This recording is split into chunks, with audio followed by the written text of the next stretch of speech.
Hello, this is Sumant Rawari. The following is a video for CS50W, the project Capstone, the final project, wherein I have developed an app called Quizyy, in which a teacher can put up questions for a quiz and a student can take up the quiz later.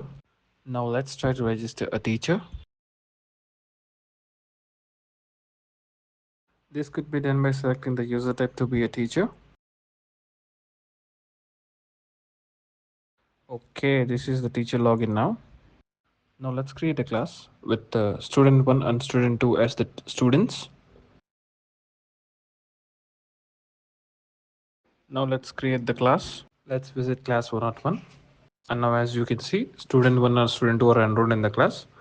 And the other students who are registered in our quiz app but are not part of our class could also be added as need be. Only a teacher can add this. I'm creating an IC engine quiz. Duration is 5 minutes. Here you can see that for this quiz, the questions currently in quiz is 0. And the question that we are going to enter is the question number 1. We now enter the question, and if there is an image link, by checking the image link box, we enter the image link, we give the options, and then we pick the correct option and click add question.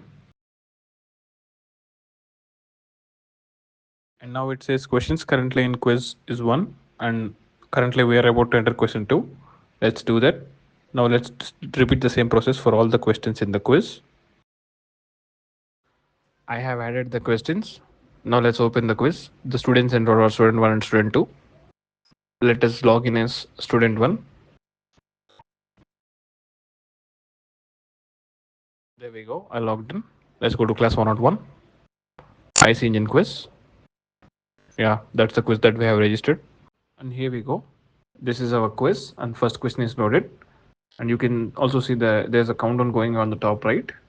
And left side questions, you can see that is the navigation questions, navigation 1. And the current question will be highlighted in light green.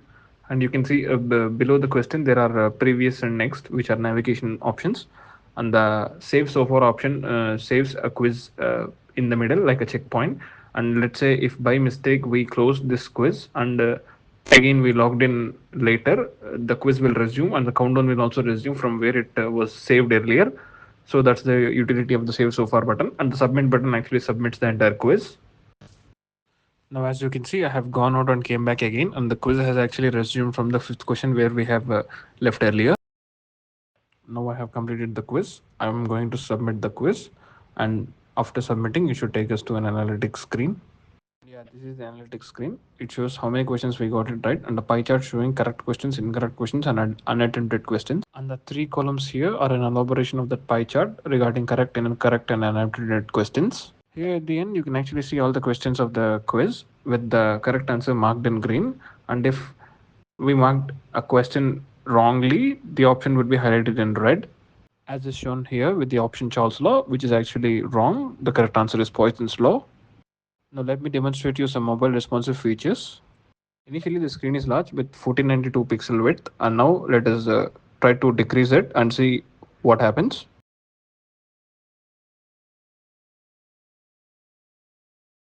Now when the screen width has decreased below 992 pixel, the 3 columns, correct, incorrect and unattempted columns, they collapse into a single one, as it would be very presentable for a narrow screen, having a single column.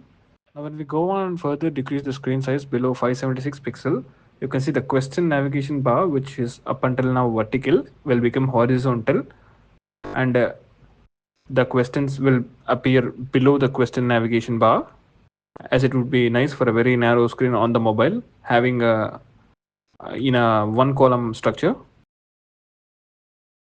As we have seen the mobile responsive part for the analytics screen, now let's open a quiz and see the mobile responsive aspect of that.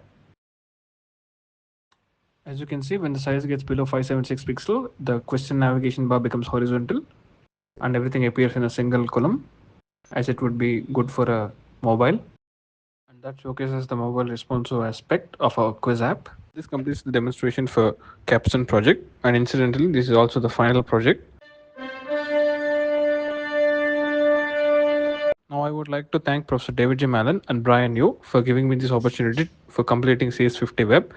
And I'm sure whatever web development endeavors that I take from now, CS50 Web would be the base from which I would build upon. So thank you very much.